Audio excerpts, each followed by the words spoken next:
12th minimum 80% cut ஆஃபாக வச்சுருக்கணும். அப்போ தான் நல்ல காலேஜில் சீட் கிடைக்கும். காலேஜ் முடித்த கையோட கொஞ்சம் கூட யோசிக்காமல் 10 lakhs லோன் எடுத்துகிட்டு ஃபாரினில் போய் MBA பண்ணால் தான் லைஃப் செட்டில் ஆகும், இல்லைன்னா கஷ்டம். இதுதான் எல்லாரும் சொல்கிற விஷயம் இல்லை, நிறைய பேர் இதுதான் உண்மைன்னு நம்பிக்கிட்டு இருக்காங்க. இந்தியாவில் படித்தா மினிமம் IIT காலேஜில் டிகிரி ஹோல்ட் பண்ணால் தான் கொஞ்சமாவது மரியாதையாக இருக்கும் அப்படின்னு சொல்லிட்டு இந்த ஜென்ரேஷனில் தான் யூடியூப் பார்த்து டிஜிட்டல் மார்க்கெட்டிங் கான்செப்ட் கற்றுக்கிட்டேன்.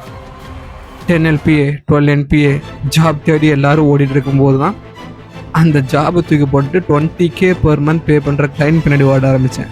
வெல் பெர்ஃபார்ம்டு கேண்டிடேட் அப்படின்னு ப்ரூவ் பண்ணுறது கூட எக்ஸ்பீரியன்ஸ் லெட்டரு, ஆஃபர் லெட்டரு இதெல்லாம் தேவைப்படும். ஆனால் அதே ஃபீல் ஒரு கிளைண்ட்டை ஆட்போர்ட் பண்ணி அவங்க கிட்ட இருந்து அட்வான்ஸ் பேமெண்ட் வாங்கி அந்த ஸ்க்ரீன்ஷாட்டை எடுத்து பிடிச்சவங்க கிட்ட அனுப்பி பாத்தியா அப்படின்னு சொல்லும் போது ஒரு கெத்து ஃபீல் வரும் பாருங்கள். அது எந்த விதத்திலும் குறைச்சலே கிடையாது. இந்த வீடியோ பார்த்துட்டு இருக்க நீங்கள் மைட் பி ஒரு பிஸ்னஸ் ஓனராக இருக்கலாம், ஏன் ஒரு கார்ப்பரேட் எம்ப்ளாயும் கூட இருக்கலாம். உங்கள் மார்க்கெட்டிங் எக்ஸ்பீரியன்ஸு கமெண்ட்னு சொல்லிட்டு போங்க.